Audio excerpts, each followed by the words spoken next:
Aulia terbangun di tengah malam, jantungnya berdegup kencang saat merasakan tubuh hangat menempel di punggungnya. Sinta, teman sekamarnya yang selalu mengaku hetero, telah menyelinap ke tempat tidurnya tanpa sepatah kata pun. Saat mata mereka bertemu dalam kegelapan, Sinta tidak mundur, malah memeluk lebih erat, membuat dunia Aulia jungkir balik dalam satu hembusan napas. Aulia menatap langit-langit kamar kos mereka di kawasan Tanah Abang, Jakarta. Jam dinding menunjukkan pukul 2 pagi. Hujan deras mengguyur ibu kota, suara gemuruh petir sesekali menyela keheningan. Ini bukan pertama kalinya Sinta datang seperti ini, tapi malam ini terasa berbeda. Sinta biasanya hanya mencari pelukan saat mimpi buruk tentang keluarganya datang, tapi kali ini, tangannya tidak hanya memeluk, ia membelai lembut lengan Aulia, seolah mencari jawaban atas pertanyaan yang tak pernah dicapkan.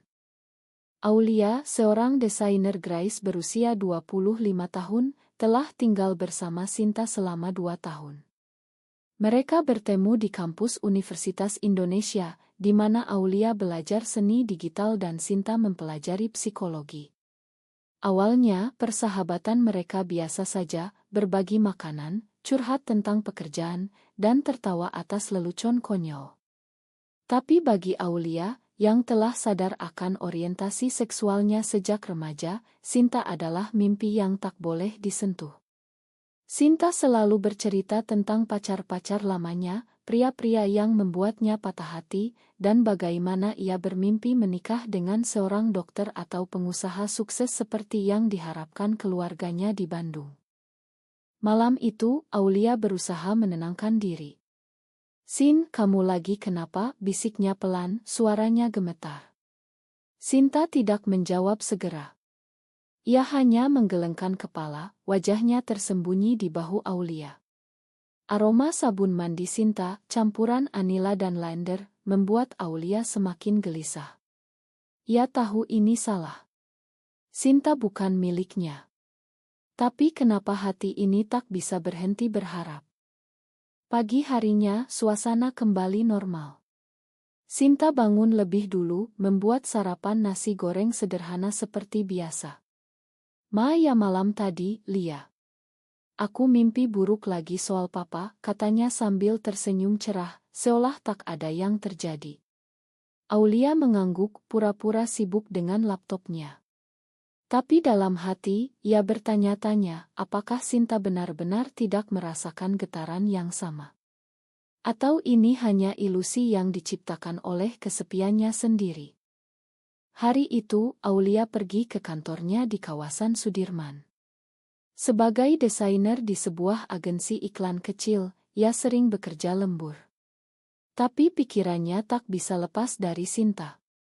Ia ingat saat pertama kali jatuh cinta, saat Sinta menangis karena putus dengan pacar terakhirnya, dan Aulia memeluknya sepanjang malam. Itu adalah momen ketika Aulia menyadari perasaannya tak lagi sebatas persahabatan. Tapi di Indonesia, di mana masyarakat masih kuat memegang norma agama dan budaya, menjadi lesbian bukan pilihan mudah. Keluarganya di Medan, yang taat beragama, pasti akan menolaknya mentah-mentah jika tahu. Sore itu, saat pulang, Aulia menemukan Sinta sedang berbicara di telepon dengan ibunya. Suara Sinta tegang, "Iya, Bu. Aku lagi cari kerja yang lebih baik. Nanti aku pulang ke Bandung kalau ada waktu." Setelah menutup telepon, Sinta melempar ponselnya ke kasur. "Keluargaku lagi-lagi nanya soal pernikahan. Mereka pikir aku udah 25, harus segera nikah. Padahal aku masih bingung sendiri." Aulia duduk di sampingnya, hati berdesir. "Kamu kan bisa bilang kalau belum siap." Sinta menatapnya, mata coklatnya penuh keraguan. "Tapi apa jadinya kalau aku bilang aku nggak mau nikah dengan cowok?" Kata-kata itu menggantung di udara, membuat Aulia terpaku. Apakah ini pertanda? Malam berikutnya, hujan lagi mengguyur. Aulia tak bisa tidur, memutar-mutar pikiran tentang Sinta. Tiba-tiba, pintu kamar terbuka pelan. Sinta masuk, mengenakan piyama tipis, rambutnya basah karena baru mandi. Lia, boleh aku tidur di sini lagi? Aku takut sendirian. Aulia menggeser tubuhnya, membiarkan Sinta masuk. Kali ini, Sinta tak hanya memeluk, ia menatap Aulia langsung. Kenapa kamu selalu baik sama aku? Tanyanya pelan. Aulia menelan ludah. Karena aku peduli sama kamu. Jawaban itu terasa kurang, tapi cukup untuk membuat Sinta tersenyum. Mereka tidur berpelukan, dan untuk pertama kalinya, Aulia merasa ini bukan mimpi. Keesokan harinya, konflik mulai muncul. Teman kantor Aulia, Rina, yang tahu tentang orientasinya, menelepon. Lia, hati-hati ya sama teman sekamar kamu. Jangan sampai jatuh cinta beneran. Di sini, orang-orang masih juga mental. Aulia tahu itu benar. Di Jakarta, meski kota besar, isu masih tabu. Banyak kasus diskriminasi, bahkan kekerasan. Tapi bagaimana ia bisa menahan perasaan ini? Sinta mulai berubah, ia lebih sering menyentuh Aulia, memasak untuknya, bahkan mengajak jalan-jalan ke mall. Apakah ini tanda Sinta merasakan hal yang sama? Atau hanya kenyamanan sementara? Suatu hari, Sinta mendapat undangan dari keluarganya untuk pulang ke Bandung. Aku harus pergi weekend ini. Papa lagi sakit, katanya. Aulia merasa cemburu, tapi tak bisa bilang apa-apa. Saat Sinta pergi, kamar terasa sepi. Aulia menghabiskan waktu sendirian, memikirkan masa lalunya. Ia pernah punya pacar perempuan di kampus, tapi hubungan itu berakhir karena tekanan sosial. Kita nggak bisa begini terus, kata mantannya dulu. Sekarang dengan Sinta, apakah akan sama? Sinta kembali dengan wajah murung. Papa nanya lagi soal calon suami. Aku bilang aku lagi fokus karir, tapi mereka nggak percaya. Aulia memeluknya, dan kali ini, Sinta membalas pelukan dengan ciuman ringan di pipi. Terima kasih, Lia. Kamu satu-satunya yang mengerti aku. Hati Aulia berbunga, tapi juga takut. Ini adalah awal dari sesuatu yang besar, atau kehancuran. Malam itu, setelah ciuman pipi itu, Aulia tak bisa tidur. Ia berbaring di tempat tidur, memandang Sinta yang sudah tertidur pulas di sebelahnya. Apa arti ciuman itu? Hanya ungkapan terima kasih atau lebih?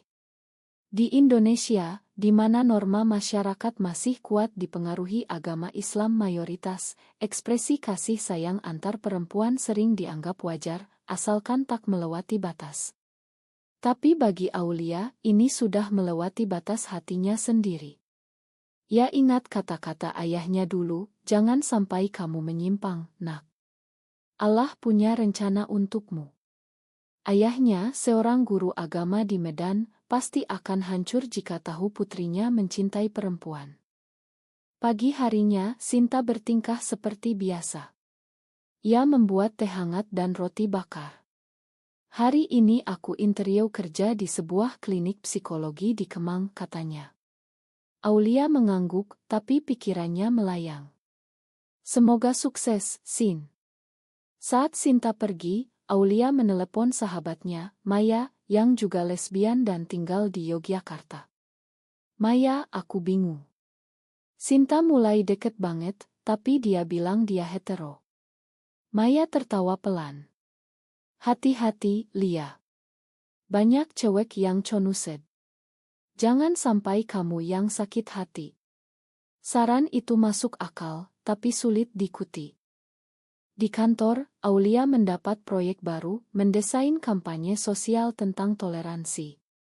Ironis, pikirnya. Ia yang harus bersembunyi di balik topeng normalitas, sekarang harus mempromosikan keberagaman. Saat istirahat, ia membaca berita online tentang raya polisi terhadap komunitas LGBT di sebuah klub malam di Surabaya. Banyak yang ditangkap, dihina, bahkan diusir dari keluarga. Aulia merinding. Apakah nasibnya akan seperti itu jika hubungannya dengan Sinta terungkap? Sore itu, Sinta pulang dengan wajah cerah. Aku diterima. Mulai minggu depan. Mereka merayakannya dengan makan malam di warung sate dekat kos. Di meja, Sinta memegang tangan Aulia. Kamu tahu nggak, Lia? Sejak tinggal sama kamu, aku merasa lebih bebas. Aulia tersenyum, tapi hati bergejolak. Bebas gimana? Sinta ragu sejenak. Bebas dari ekspektasi. Di rumah, aku harus jadi anak perempuan sempurna, nikah, punya anak, urus rumah tangga. Tapi sama kamu, aku bisa jadi diri sendiri. Kata-kata itu membuat Aulia berani bertanya, apa kamu pernah mikir? Kalau kamu suka cewek? Sinta terdiam, lalu tertawa gugup. Enggaklah. Aku hetero. Tapi, entahlah. Malam itu mereka tidur bersama lagi. Sinta menyandarkan kepala di dada Aulia. Lia, kalau misalnya aku suka kamu lebih dari teman, apa salah, bisiknya. Aulia terkejut. Gak salah, Sin. Tapi masyarakat bilang salah. Percakapan itu berlanjut hingga larut. Sinta bercerita tentang masa kecilnya, ayah yang otoriter, ibu yang pasi, dan saudara laki-laki yang selalu dipuji. Aku selalu merasa nggak cukup. Mungkin itu kenapa aku suka deket sama kamu. Kamu bikin aku merasa cukup. Aulia memeluknya erat, tapi dalam hati, ia tahu ini adalah awal konflik. Keesokan harinya, masalah datang dari luar. Kakak Sinta, Andi, menelepon. Sin, papa suruh kamu pulang. Ada calon yang mau dikenalin. Sinta marah. Aku nggak mau, Kak. Bilang aja aku sibuk. Setelah itu, Sinta menangis di pelukan Aulia. Kenapa mereka nggak ngerti? Aku nggak mau nikah karena dipaksa. Aulia menghiburnya, tapi juga merasa bersalah. Apakah ia memengaruhi Sinta? Atau ini memang jati diri Sinta yang selama ini tertutup? Beberapa hari kemudian, Aulia mendapat telepon dari ibunya di Medan. Lia, kapan pulang? Ibu kangen. Dan ada teman ayah yang punya anak laki-laki bagus. Aulia tertawa paksa. Nanti deh, Bu. Aku lagi sibuk. Tapi ibunya mendesak, jangan lama-lama single, nak. Nanti orang bilang aneh.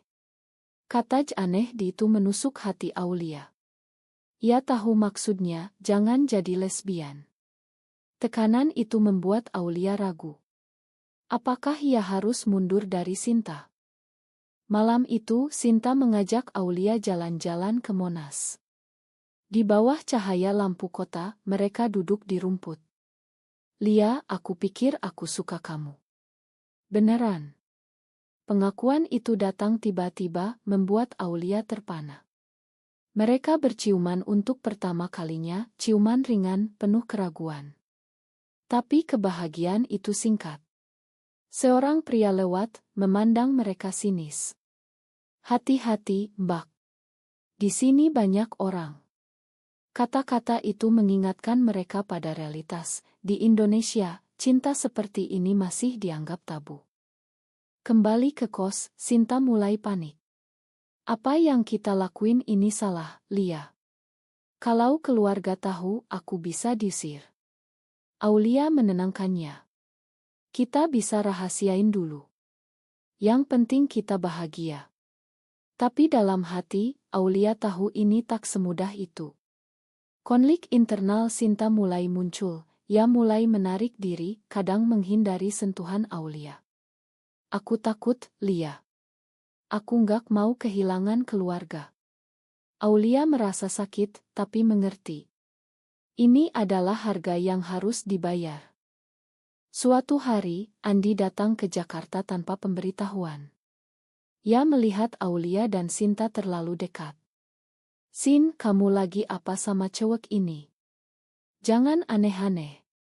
Sinta panik, menyangkal. Gak ada apa-apa, Kak. Kami cuma teman. Kata-kata itu menyakiti Aulia, tapi ia diam. Andi pergi setelah memaksa Sinta janji pulang minggu depan. Malam itu, Sinta meminta maaf. Aku takut, Lia. Tapi keretakan mulai terlihat. Setelah kunjungan Andi, hubungan mereka tegang. Sinta mulai jarang tidur bersama Aulia, memilih soa di ruang tamu. Aku butuh waktu mikir, katanya. Aulia mengangguk, tapi hati hancur. Ia tahu ini adalah ujian pertama. Apakah Sinta siap menghadapi konsekuensi? Di kantor, Aulia sibuk dengan proyek toleransi, tapi ironisnya, ia sendiri merasa tak ditoleransi. Rekan kerjanya, yang konservatif, sering bercanda tentang orang-orang aneh di berita. Aulia hanya tersenyum, menyembunyikan rasa sakit. Sinta mulai bekerja di klinik. Ia pulang larut, capek tapi bahagia. Kerja ini bikin aku mikir banyak soal identitas orang, katanya suatu malam. Aulia melihat peluang. Mungkin kamu bisa konsul sama pasien yang mirip situasimu. Sinta menggeleng. Aku nggak gay, Lia. Aku cuma bingung. Kata cuma bingung itu menyakitkan Aulia. Apakah ia hanya eksperimen bagi Sinta? Tekanan keluarga Sinta meningkat. Ibunya menelepon setiap hari, mendesak tentang pernikahan. Sin, calonnya anak dokter. Bagus loh. Sinta mulai ragu. Ia bertemu dengan calon itu, Rea, di sebuah cafe di Bandung saat pulang weekend. Saat kembali, ia bercerita pada Aulia. Dia baik, Lia. Tapi aku nggak merasa apa-apa. Aulia merasa lega, tapi juga marah. Kenapa kamu pergi ketemu dia? Sinta menangis. Karena aku takut kalau nggak, keluarga marah. Ini adalah konflik pertama mereka. Sinta terjebak antara cinta dan kewajiban. Aulia memutuskan untuk jujur pada dirinya sendiri. Ia bergabung dengan komunitas online, di mana ia bertemu orang-orang seperti dirinya. Di sana, ia belajar tentang perjuangan, banyak yang diusir keluarga, kehilangan pekerjaan, bahkan mengalami kekerasan.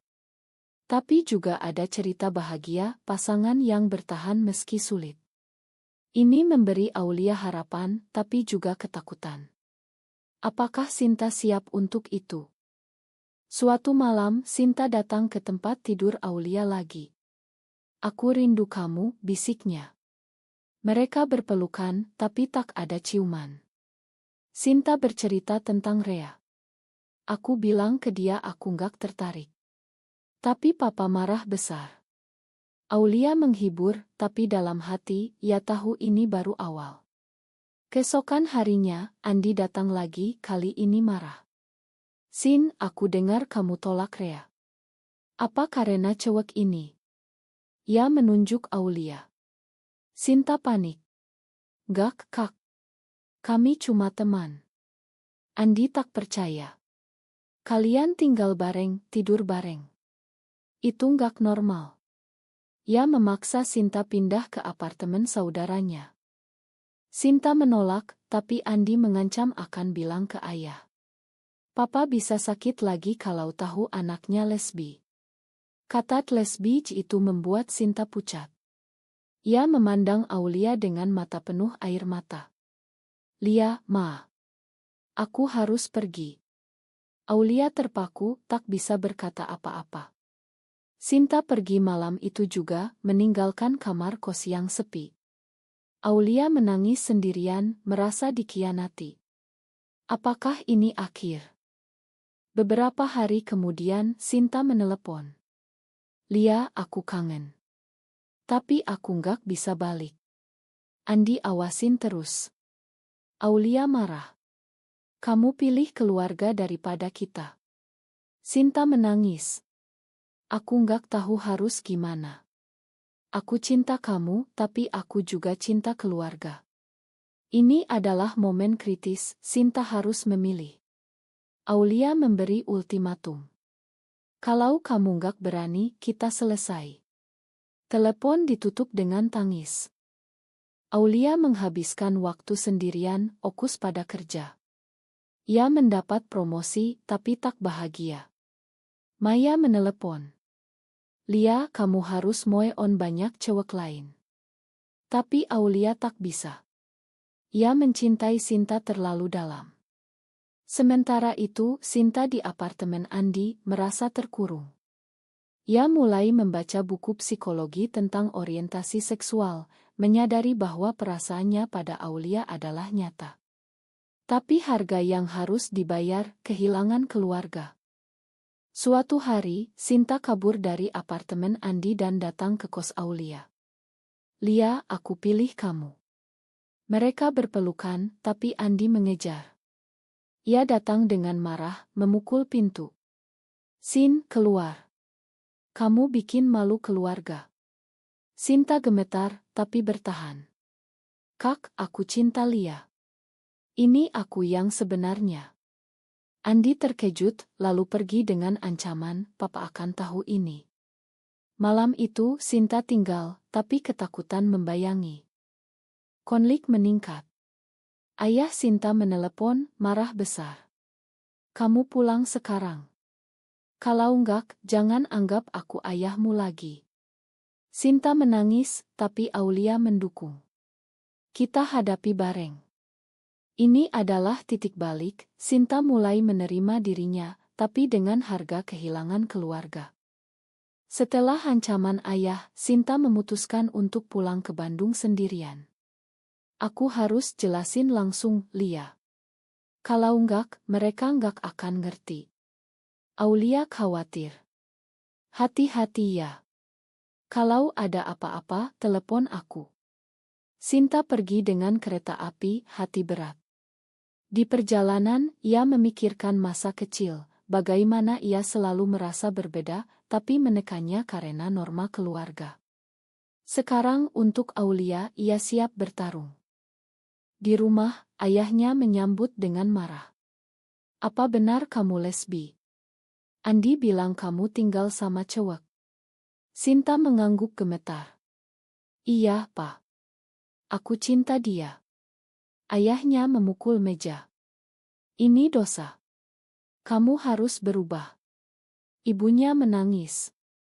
Sin, pikir anak cucu nanti. Sinta menjelaskan, ini bukan pilihan, Bu. Ini aku. Tapi mereka tak mendengar.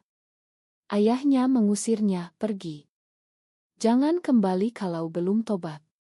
Sinta pergi dengan hati hancur, kembali ke Jakarta. Aulia menyambutnya dengan pelukan. Kamu berani banget, Sin. Tapi Sinta rusak. Aku kehilangan keluarga, Lia. Apa ini worth it? Aulia meyakinkan, kita bangun keluarga baru. Mereka mulai hidup bersama lagi, tapi tekanan sosial datang. Di klinik, rekan Sinta mulai bergosip. Dia tinggal sama cewek, pasti lesbi. Sinta dihadapkan pada pilihan, diam atau hadapi. Ia memilih diam, tapi itu menyakiti Aulia. Kenapa kamu nggak bela kita? Tanya Aulia. Sinta jawab, aku takut kehilangan kerja. Konflik internal Sinta semakin dalam. Ia mulai mimpi buruk tentang ayahnya, bangun menangis. Aulia menghibur, tapi merasa lelah. Aku juga capek, Sin. Aku harus sembunyi terus. Mereka bertengkar pertama kali serius. Kamu yang pilih ini, kata Sinta. Kamu yang bilang suka aku, balas Aulia. Mereka pisah tidur malam itu, tapi pagi harinya, minta maaf. Ini adalah pelajaran, cinta butuh pengorbanan. Sementara itu, keluarga Aulia mulai curiga. Ibunya datang ke Jakarta tiba-tiba. Lia, kenapa kamu gak pernah bawa cowok? Dan si Sinta ini siapa? Aulia bohong, cuma teman, Bu. Tapi ibunya tak percaya. Jangan bohong. Ibu dengar dari tetangga, kamu aneh. Aulia marah. Aneh gimana, Bu?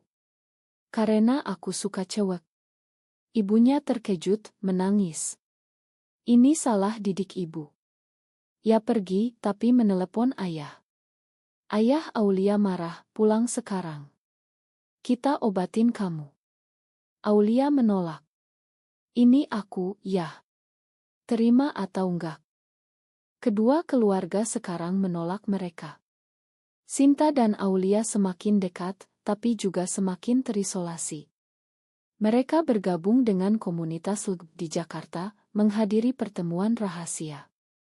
Di sana mereka belajar bertahan, bagaimana menghadapi diskriminasi, mencari dukungan. Tapi suatu hari, Andi datang lagi, kali ini dengan Rea. Sin, Rea mau bantu kamu. Dia bisa nikahin kamu, pura-pura aja. Sinta marah. Enggak. Aku enggak mau hidup bohong. Andi memaksa, tapi Aulia membelah. Pergi. Biarin Sinta bahagia. Andi pergi, tapi mengancam, kalian akan nyesel. Malam itu, Sinta dan Aulia bicara panjang. Apa kita salah pilih ini? Tanya Sinta. Aulia jawab, gak salah, Sin. Tapi mahal harganya. Mereka memutuskan untuk pindah ke apartemen baru, mulai hidup lebih bebas. Sinta resign dari klinik karena gosip, mencari kerja baru. Aulia mendapat dukungan dari Maya, yang datang berkunjung. Kalian kuat, kata Maya. Tapi cobaan belum selesai. Suatu hari, berita tentang Raya LGB muncul lagi, kali ini di Jakarta. Mereka takut. Sinta mulai ragu lagi. Bagaimana kalau kita pisah? Biar aman. Aulia sakit hati. Kamu mau khianati lagi? Sinta menangis. Bukan khianat. Aku takut kehilangan kamu karena ini.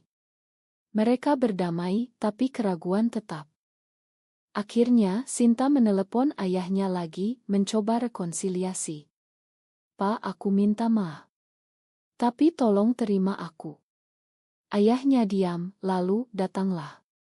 Kita bicara. Sinta pergi dengan harapan. Di rumah, ayahnya masih marah, tapi ibunya membelah. Pak, dia anak kita. Ayahnya ragu, tapi setuju beri waktu. Sinta kembali dengan senyum. Mereka mulai terbuka, Lia. Ini adalah kemenangan kecil. Dengan harapan dari keluarga Sinta, mereka mulai membangun kembali. Aulia menelepon ibunya, mencoba yang sama. Bu, aku bahagia sama Sinta. Ibunya menangis. Ibu butuh waktu, nak. Ayahnya masih menolak, tapi setidaknya ada dialog. Di masyarakat, mereka lebih hati-hati, tak bergandengan di depan umum, tapi di rumah, mereka bebas. Sinta mendapat kerja baru di Ngo yang mendukung kesehatan mental. Ini panggilan aku, katanya. Aulia bangga. Tapi drama belum berakhir. Andi datang lagi, kali ini minta maaf. Sin, aku salah. Aku lihat kamu bahagia. Rekonsiliasi itu menyembuhkan luka Sinta. Namun, tekanan sosial tetap. Di kerja Aulia, bosnya tahu dan mulai diskriminasi. Kamu fokus kerja aja, jangan bawa isu pribadi. Aulia bertahan, tapi memikirkan pindah kerja. Suatu malam, mereka duduk di balkon apartemen, memandang lampu kota. Lia, terima kasih udah sabar sama aku, kata Sinta. Aulia tersenyum. Kita sama-sama bayar harganya. Mereka berciuman, penuh keyakinan. Tapi Aulia tahu perjuangan belum selesai. Di Indonesia, undang-undang masih tak mendukung, masyarakat masih juga mental. Tapi cinta mereka memberi kekuatan. Waktu berlalu, mereka menghadapi lebih banyak tantangan, teman yang menjauh, gosip di lingkungan. Tapi juga ada dukungan, komunitas yang tumbuh, cerita sukses dari orang lain. Sinta menjadi lebih kuat, membantu orang lain yang conuset seperti dulu. Aulia fokus pada seni yang mempromosikan toleransi. Akhirnya, mereka memutuskan untuk hidup terbuka lebih jauh, meski risiko. Di sebuah acara komunitas, Sinta berpidato, "Cinta bukan dosa. Ini tentang menjadi diri sendiri." Aulia di sampingnya bangga. Keluarga mulai menerima pelan-pelan. Ayah Sinta datang berkunjung, meski tegang. Ibunya Aulia mengirim makanan. Ini adalah ode or taugt bagi semua. Apakah mencintai seseorang dari gender yang sama selalu berarti pengkhianatan terhadap nilai keluarga dan masyarakat, atau justru sebuah keberanian untuk hidup autentik?